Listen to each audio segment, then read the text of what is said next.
Get your free copy of the complete tutorial at www.teachucomp.com/free. You can manually specify the settings for the Smart Fix tool if the Auto Smart Fix command produces unwanted results. Doing this lets you more carefully set the amount of overall correction applied to an image. To do this, choose Enhance, Adjust Smart Fix from the menu bar to open the Adjust Smart Fix dialog box. Use the Fix Amount slider to set the amount of correction to apply to the image.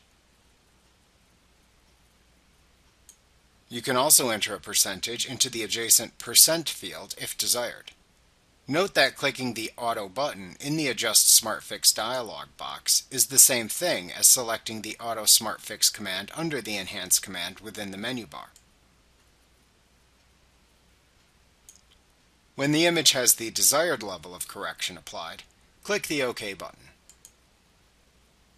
Like what you see? Pick up your free copy of the complete tutorial at www.teachucomp.com/free.